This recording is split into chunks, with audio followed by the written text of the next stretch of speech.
Vamos a hablar de la ley cero de la termodinámica. La ley cero de la termodinámica gráficamente la podemos ver en este gráfico. Ella establece que si un cuerpo A se encuentra en equilibrio térmico con un cuerpo B y a su vez este cuerpo B se encuentra en equilibrio térmico con un cuerpo C, la conclusión que se puede sacar es que el cuerpo A y el cuerpo C también deben estar en equilibrio térmico. En pocas palabras, cuando hablamos del equilibrio térmico estamos hablando de que al final, cuando ya he mezclado varios cuerpos o varias sustancias a diferente temperatura, la temperatura final del sistema es la misma para todos. Como ocurre, por ejemplo, cuando mezclamos agüita fría con agüita caliente, que cuando se mezclan las dos sustancias, el agua fría se calienta un poquito y el agua caliente se enfría un poco. Es decir, que el cuerpo frío gana energía calórica, mientras que el cuerpo caliente pierde algo de energía calórica, haciendo que la temperatura final del sistema sea intermedia entre la temperatura más alta y la temperatura más baja. Esa temperatura a la que termina todo el sistema o la mezcla es la que llamamos o llamaremos temperatura final o temperatura de equilibrio. Vamos a explicar dos problemitas, uno donde no hay cambio de fase y otro donde sí haya cambio de fase. Entonces, cada que nos hablen de mezclas, las vamos a llevar a cabo en este aparatico que tenemos aquí representado que se llama calorímetro. Entonces, el calorímetro es un dispositivo que se utiliza a nivel de laboratorio para estudiar la ley cero de la termodinámica. Está compuesto de un termómetro que atraviesa la tapa, se utiliza para registrar la temperatura en el interior y a su costado aparece un agitador que la función es obviamente homogeneizar el interior del sistema para que la temperatura sea homogénea en todo su interior. Dice este primer problema de que un bloque de metal de masa 125 gramos, entonces vamos colocando los datos por acá, representado con ese cubito, el bloquecito de metal, la masa 125 gramos, calentado a una temperatura de 100 grados centígrados. Dice que se introduce en un calorímetro que contiene 200 gramos de agua, entonces por acá al costado izquierdo aparece la otra sustancia que es el agua, 200 gramos, y su respectiva temperatura 12 grados centígrados. Dicen que si la temperatura final, o sea, la temperatura de equilibrio, o sea, después de que yo esperé que se mezclaran dos sustancias, que el cuerpo caliente perdiera energía calórica, que el frío la ganara, la temperatura final o de equilibrio es de 20 grados centígrados. Y la pregunta es, ¿cuál es el calor específico del metal? Bueno, en cuanto a la toma de los datos y de la información correspondiente a las sustancias que se están mezclando en el interior del calorímetro, pues es muy sencillo. Pero aquí surge una pregunta, ¿y qué representan estos subíndices 1 y 2? Entonces, estos subíndices representan el orden en que se está efectuando la mezcla, es decir, el orden en que se están agregando las sustancias al interior del calorímetro. Según esto, el agua, que aparece con el subíndice 1, es la primera sustancia que debe estar en el calorímetro. Y luego, cuando tenemos el agua en el calorímetro, le agregamos la segunda sustancia, que en este caso es el metal, que entra a una temperatura de 100 grados centígrados. Ahora surge una pregunta.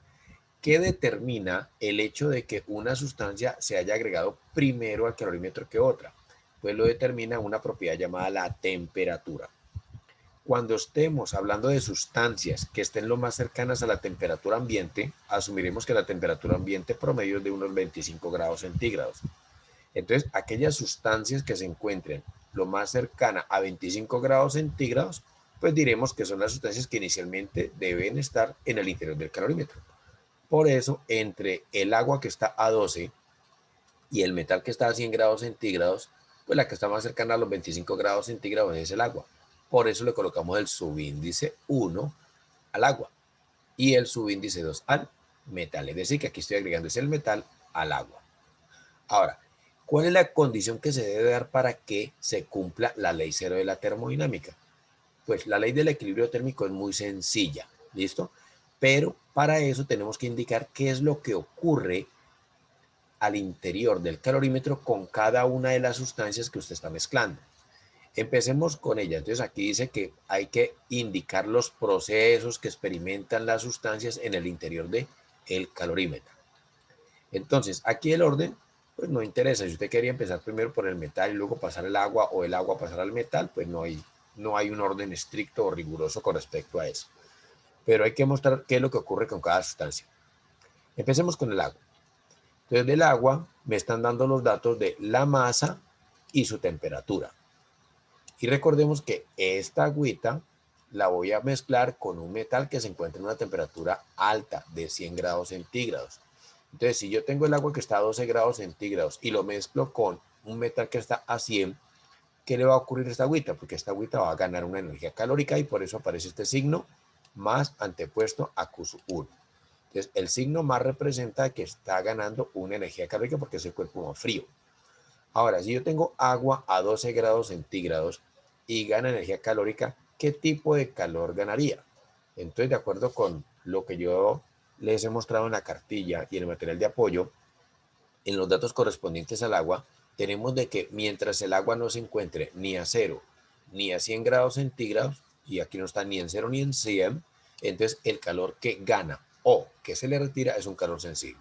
Y por eso aparece aquí Q1. Entonces lo que ocurre aquí es que el agua que está a 12 grados centígrados gana un calor sensible proveniente del metal que está más caliente hasta que el agua mantiene su fase, su masa es la misma, pero su temperatura se eleva desde 12 a 20 grados centígrados. Y de esa manera estamos justificando el signo más antepuesto a Q1. Esto es lo que le ocurre al agua. Iremos qué le ocurre al metal. El metal es el cuerpo caliente. Entonces la masa 2 de 125 gramos y la temperatura es de 100. Entonces, si el agua ganó energía calórica, entonces es porque el metal tiene que perderla y por eso aparece el signo menos antepuesto a el Q2. Ahora, este metal no me dice ni siquiera qué metal es. Entonces yo no puedo asegurar de que él vaya a sufrir cambios de fase, es decir, que se vaya a fundir o algo así por el estilo. Entonces asumiremos de que siempre que estemos hablando de sustancias que no me identifiquen qué sustancia es, entonces el único calor que puede perder o ganar es un calor sensible. Entonces aquí por lo llamamos menos Q2, o sea que pierde un calor sensible. ¿Y qué ocurre? Pues que la masa se sigue manteniendo igual, o sea, la masa sigue siendo los mismos 25 gramos, pero miren qué ocurre con la temperatura. La temperatura baja desde 100 hasta 20 grados centígrados y por eso se justifica el signo menos. Ahora, ¿cuál es la expresión general para el equilibrio térmico? Es muy sencilla y es de que del lado izquierdo va a colocar todos los calores ganados, es decir, todos los que tengan el prefijo, estén precedidos del signo más, van a ir a la izquierda. Y al lado derecho van a ir todos los que tengan, los que estén precedidos del signo negativo, es decir, todos los calores perdidos. Y en este caso, a la izquierda, el único calor ganado vendría siendo ¿quién? Pues el de Q1. Y a la derecha, el único calor perdido, ¿cuál es? El de Q2. Entender que de 1 se refiere al agua, el 2 se refiere al metal. Y ya lo que viene de aquí en adelante es aplicar matemáticamente la expresión para el calor sensible. Entonces el signo más se sigue colocando, no olvidar colocaremos signos más y signos menos porque aquí el signo más y el signo menos tienen una interpretación y eso significa es suministrar calor o perder calor. Entonces para Q1 pues la masa 1 por el calor específico del agua por el delta de T, que no olvidar que siempre es el final menos el inicial, o sea T final menos la temperatura inicial que es T1. Y lo mismo aplicamos para Q2, que sería la masa de el segundo cuerpo por el calor específico, en este caso sea el metal, por T final menos T2. Y no olvidar este signo menos que está antepuesto a M2, que normalmente lo suprime. Y lo que viene adelante es reemplace. Reemplace y el único término que va a quedar como incógnita va a ser el C del metal. Y ya lo que viene es un despeje de una ecuación de primer grado con una incógnita, ya sea como tarea de que ustedes repasen en casa cómo se hace este despeje para obtener al final que el calor específico del metal es de 0,16 calorías sobre gramo grado centígrado. Entonces, esta fue una mezcla que se llevó a cabo en el calorímetro, pero solamente hablamos de calores sensibles. Veamos un segundo ejemplo más complejo. En este segundo ejemplo dice que se está mezclando 10 gramos de vapor a 100 grados, o sea, una sustancia en fase gaseosa, con 25 gramos de hielo a 0 grados centígrados y 25 gramos de agua a 16. Es decir, estamos mezclando tres, en este caso, la misma sustancia, porque es el agua, pero está presente en las tres fases. Es decir, por acá, entonces volvemos a dibujar el calorímetro, se tomó los datos del agua, del hielo y del vapor. Lo interesante aquí es que detallemos de qué manera se está inyectando el vapor al interior del calorímetro. Por medio de una pipa que contiene el vapor y a través de una manguera se burbujea por la parte inferior del calorímetro hacia el interior. Aquí hay que controlar, obviamente, la cantidad de vapor que estamos ingresando al calorímetro por medio de la válvula que aparece en la pipa. ¿Listo? Bueno, y también hay otra válvula aquí a la entrada, en la parte inferior del calorímetro, para que ese vapor no se vaya a devolver, ni los líquidos se vuelvan a través de la tubería. Entonces, los datos del agua, el hielo y el vapor, pues se extraen directamente del enunciado. Pero revisemos los subíndices. ¿Por qué el agua tiene el subíndice 1? ¿Por qué el hielo tiene el subíndice 2? ¿Y por qué el vapor tiene el subíndice 3? Entonces, hace un rato explicaba que lo que determina el número del subíndice es la temperatura.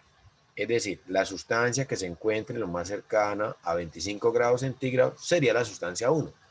¿Listo? Y si observamos los tres datos, las tres sustancias, pues el más cercano a 25 grados centígrados es el agua. Por eso al agua le asignamos el subíndice 1 para la masa 1 y temperatura 1. ¿Y cuál seguiría? Pues entre 0 y 100 grados centígrados, pues seguiría el hielito. ¿Listo? Y la última, pues tendría que ser el vapor. Y además, este orden tiene que ser así. ¿Por qué? Imagínense que yo inyectara primero el agua, que inyectara después el vapor. Recuerde que cuando yo inyecto el vapor, esto tiene que estar sellado. La pregunta es, ¿y luego cómo agrego el hielo? Entonces, se exige que cuando yo vaya a inyectar un vapor al calorímetro, esto debe estar sellado. Y si esto ya está sellado es porque las otras sustancias ya deben estar en su interior. Entonces, con esas explicaciones es que podemos argumentar de que el vapor debe ser la última sustancia que yo agregue al calorímetro. Bueno, entonces, mostremos los procesos que experimentan cada una de ellas en el interior. Recuerde que aquí no hay un orden estricto. ¿Listo? Yo voy a empezar por el cuerpo más frío y el más caliente. Empecemos con el más frío, el hielito. En este caso, el hielo, que fue la sustancia número 2, mire aquí ya le cambié el orden, es la sustancia número 2, tiene una temperatura de 0 grados centígrados, lo que quiere decir que es el cuerpo más frío. Si es el más frío, significa que él tiene que ganar energía calórica y por eso aparece un signo más aquí sobre la flechita. Ahora, si ustedes observan los datos que corresponden al agua, se van a dar cuenta de que cuando tengo hielo a 0 grados centígrados y le suministro calor, este calor que se suministra aquí se llama calor latente de fusión. ¿Por qué de fusión? Porque lo que va a ocurrir con este hielito es que se va a fundir. Y recordemos que cuando cambia la fase de la sustancia, en este caso del agua, la temperatura no cambia. Por eso la temperatura 2 sigue siendo la misma, pero la fase sí cambió. Y en este momento ese hielito, esos 25 gramos de hielo, se convirtieron en 25 gramos de agua, pero a 0 grados centígrados. Ya lo tengo en fase líquida. Ahora, el que empieza ganando energía calórica, pues sigue ganando energía calórica. ¿Qué ocurre con esta agüita cuando gana más energía calórica? Pues como ya está en fase líquida, lo que va a empezar ahorita es a calentarse. ¿Qué significa calentarse? Pues que empieza a elevarse la temperatura. Por lo tanto, aquí la fase sigue siendo la misma, pero la temperatura empezaría a aumentar. ¿Hasta qué valor? No sabemos. Hasta una temperatura final que le llamamos temperatura de equilibrio. Pero como aquí se mantuvo la fase igual, el calor que se suministró aquí fue un calor sensible. Entonces, esto vendría siendo los procesos que experimenta el hielo en su interior. Entonces, primero se funde y luego se calienta esa agüita hasta una temperatura de equilibrio. Ahora miremos qué le pasa al vapor. Resulta que el vapor era el cuerpo más caliente. Entonces, si es el más caliente es porque siempre va a perder energía calórica. Entonces, aquí tenemos vapor, miremos la temperatura, mire, vapor a 100 grados centígrados. Si observamos los datos para el agua, nos vamos a dar cuenta de que cuando yo tenga vapor a 100 grados centígrados y se pierda, como aparece un signo menos aquí, y se pierde energía calórica, ese calor que se pierde que se llama calor latente de condensación. ¿Listo? ¿Qué quiere decir que se pierda un calor latente de condensación? Pues que este vapor va a pasar de la fase gaseosa a la fase líquida. Lo que quiere decir de que cambia la fase, se convierte en fase líquida, pero la temperatura, observen que permanece igual. O sea que ese vapor que estaba a 100 grados centígrados se convierte en una agüita líquida, pero muy caliente, ojo, a 100 grados centígrados. Y acabamos de decir que el que empieza ganando, continúa ganando. Entonces el que empieza perdiendo, continúa perdiendo. O sea que ahorita esta agüita que está líquida a 100 grados centígrados, o sea que está calientica, sigue perdiendo energía calórica. Pero ya, ¿qué ocurre con esta temperatura de los 100 grados centígrados? Pues empieza a ir disminuyendo, 99, 98, 97, 96, y no sabemos hasta qué valor. Entonces, hasta una temperatura que vamos a llamar temperatura final o de equilibrio. Por lo tanto, el calor que se pierde en esta parte del proceso es un calor sensible, y el agua que estaba a 100 grados centígrados merma hasta un valor de una temperatura que no conocemos. Ahora nos falta solamente uno. ¿Y qué ocurre con el agua? Porque el agua no es ni el más caliente ni el más frío. Entonces, primero, observen que la temperatura del agua es 16 grados centígrados. Y de acuerdo con la información que conocemos del agua, mientras el agua no se encuentre ni a 0, ni a 0, ni a 100 grados centígrados, experimenta cambio de fase. Entonces, como está a 16, significa que aquí ella va es a ganar o a perder un calor sensible. ¿Por qué yo digo yo ganar o perder? Porque no sabemos cuál es la temperatura final. Si la temperatura final del sistema es superior a los 16 grados, es decir, superior a esta temperatura, pues diremos que efectivamente gana. Pero si la temperatura final es inferior a los 16, pues diríamos que pierde. Entonces, como en este momento no sabemos cuál es la temperatura final, yo voy a asumir de que va a ganar. Pero si alguien quiere asumir que pierda, eso no va a cambiar para nada el resultado final. Es decir, que ustedes se pueden equivocar en esta sustancia asignándole el signo a ese Q1. Se puede colocarle más Q1 o menos Q1, porque al fin y al cabo no es el cuerpo ni el más caliente ni el más frío. Pero eso sí, en los signos asignados al más frío y al más caliente, allí no se pueden equivocar. Entonces aquí lo que haría es, pues estoy asumiendo que gana un calor sensible, la masa es la misma, y la temperatura asumiré que sube desde 16 hasta un valor de una temperatura final que no conozco. Entonces, estos términos que quedan encima de las flechitas son los que yo utilizo para la ecuación del equilibrio térmico. Entonces, en el equilibrio térmico recordemos que a la izquierda colocamos todos los calores ganados y a la derecha todos los calores perdidos. Y recordemos que los ganados son todos aquellos que tengan el signo positivo, o sea que sería más delta H de fusión, más Q sub 2 y más Q sub 1 a la izquierda, como aparece aquí, a la izquierda. ¿Listo? Mientras que a la derecha aparecen todos los que tengan el signo menos, que vendría siendo el menos delta H de condensación y el menos Q sub 3. ¿Y qué es lo que se hace en el siguiente paso? Pues ya es reemplazar por las fórmulas matemáticas, ¿no? Entonces, este delta H mayúscula de fusión vendría siendo, y miren de dónde viene, ese delta H mayúscula de fusión viene de la masa 2. Recuerden que hay que identificar la masa, porque hay masa 2, masa 3 y masa 1. Entonces, el de fusión es de la masa 2, el Q sub 2 también es de la masa 2, pero el Q sub 1 le corresponde ¿a quién? A la masa 1. Entonces no olvida colocar los subíndices. Y al lado derecho lo mismo. El delta H de condensación le corresponde ¿a quién? A la masa número, miren por aquí, condensación, a la masa número 3. Y el menos Q sub 3 también a la masa número 3. Y reemplazo. Entonces la tarea para ustedes es que, por favor, repasen este despeje algebraico, porque ustedes van a ver que la única incógnita que les va a quedar en esta ecuación es la temperatura final. Y después de todo el despeje algebraico, obtenemos que la temperatura final del sistema es de 80 grados centígrados. Entonces, para ir como sacando conclusiones, prioritario, mire, en las mezclas, por favor, en las mezclas es importante que aprendamos a elaborar esto. Es decir, que hagamos el diagrama de los procesos que experimentan cada una de las sustancias, de que ingresan al calorímetro hasta que alcancen el equilibrio. Mire que esta temperatura final que aparece al final en los tres procesos es la misma para todos. Y esa es la condición del equilibrio térmico. Entonces ahí tienen dos ejercicios, uno sin cambio de fase, otro con cambio de fase, donde aplicamos la ley cero de la termodinámica.